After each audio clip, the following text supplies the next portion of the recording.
Did you know that your brain and central nervous system are constantly changing? It's quite amazing. From one day to the next, your brain is not the same. This is what scientists call neural plasticity. So what's the cause of this change?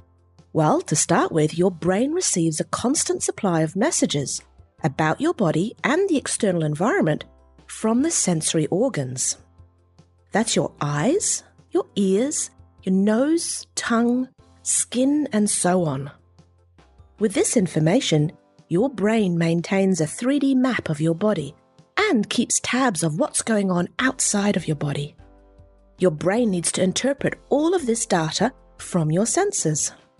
It translates the information it receives based on what it's learnt from your past experiences, as well as its expectations for the future, its preferences, and more.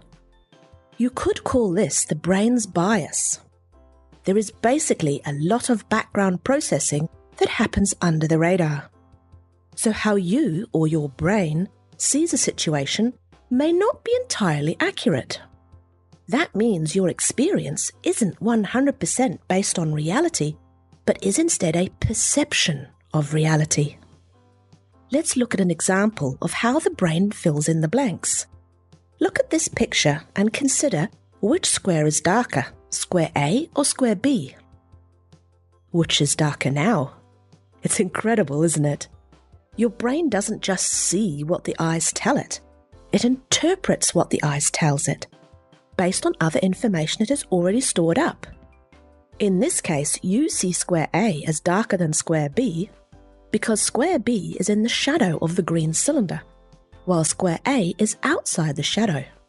Based on your brain's past experience, it will decide for you that if a square in a shadow reflects the same amount of light as a square outside the shadow, then it must be a lighter shade of grey. So what happens if your brain's map of the body is inaccurate, or if it's interpreting information based on faulty perceptions?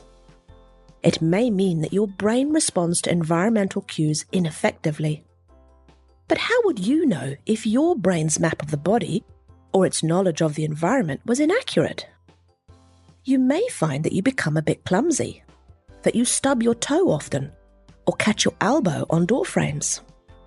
You may find that your golf swing is out, or that your concentration is just not what it used to be. Or you may be overreacting emotionally to a situation. In the next video, you will find out how chiropractic care can help reset the function of the brain and the central nervous system, improving the accuracy of your brain's map of the body and the environment so that you can operate at your best.